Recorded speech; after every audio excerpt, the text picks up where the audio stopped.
La sainteté peut être vécue de multiples manières. On pourrait parler de la biodiversité de Dieu par rapport à ceci. L'inventivité de l'Esprit Saint pour créer de la sainteté est sans limite, et ceci jusqu'à la fin des temps. Et donc la façon de vivre l'Évangile et de vivre la sainteté est toujours singulière. Et lorsque l'on choisit un saint patron pour une église, eh bien, on choisit une manière d'être particulière qui va accompagner les fidèles tout au long des années et tout au long des siècles. Et nous recevons ainsi de nos anciens ce patronage de Saint Louis d'Anjou pour cette église de Ferrières, et il nous est donné comme une lumière et comme un compagnon de route ainsi, pour avancer et pour recevoir de lui une lumière particulière pour notre vie ainsi. Saint Louis d'Anjou, 4 caractéristiques ainsi.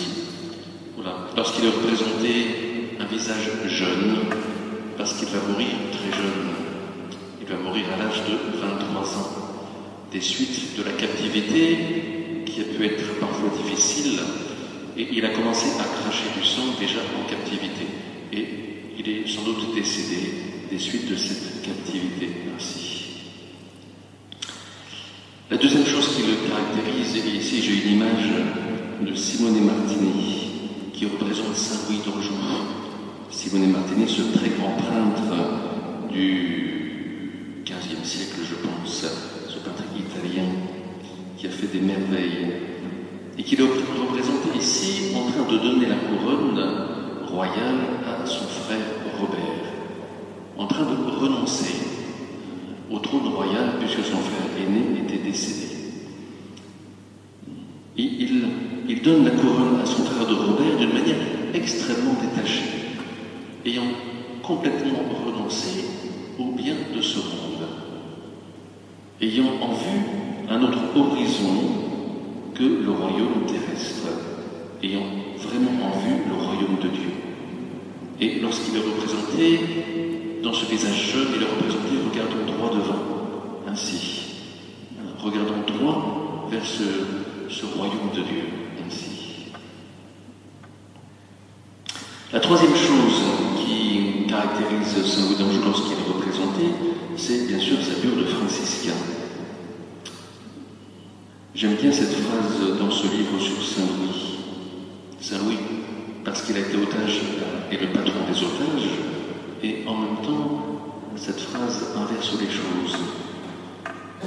S'il est un homme dont la vie a été l'otage des faits, c'est bien Louis d'Anjou. Lorsqu'on est de son royal, ainsi, la vie a peu de liberté. Et la vie est l'otage des faits, des événements de l'époque, des guerres et des alliances de chaque époque ainsi. Et Louis d'Anjou, dans cette vie dont il est l'otage, va quand même choisir et choisir d'être franciscain. Il a cette liberté-là, dans ses faits, il a cette liberté de choisir cela. Et de choisir d'être franciscain parce qu'il est touché par l'image de Saint François d'Assise, il est touché aussi par l'image de son grand-oncle Saint Louis, qui était tertiaire franciscain et qui s'occupait des pauvres. Lorsque Saint Louis se promenait, il y avait au moins 25 pauvres qui étaient là et qui étaient nourris chaque jour avec la suite de Saint Louis. Et Saint Louis d'Anjou a voulu faire la même chose, avec beaucoup de monde envers les pauvres, avec le lavement des pieds, le jeûne saint pour les pauvres, et avec le baiser aux lépreux comme Saint François d'Assise. Louis nous apprend donc l'amour de prédilection pour les pauvres.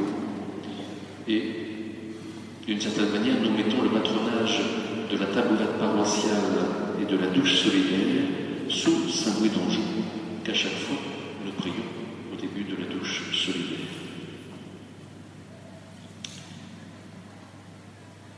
Le quatrième point est donc que Louis est évêque, il n'a pas pu éviter cela.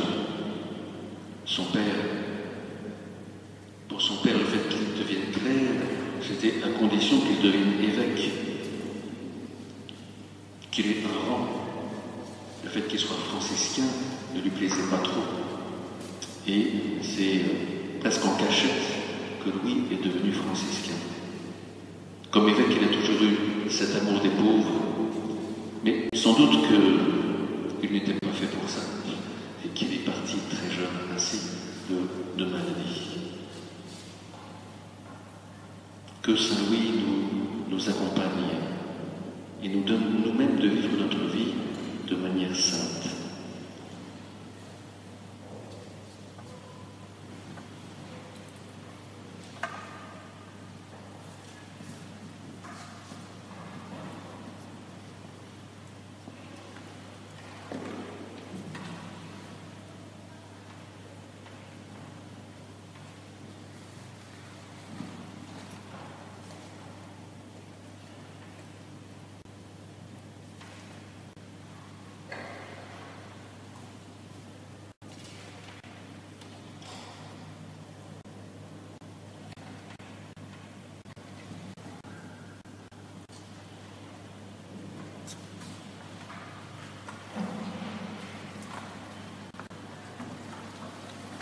Professons notre foi.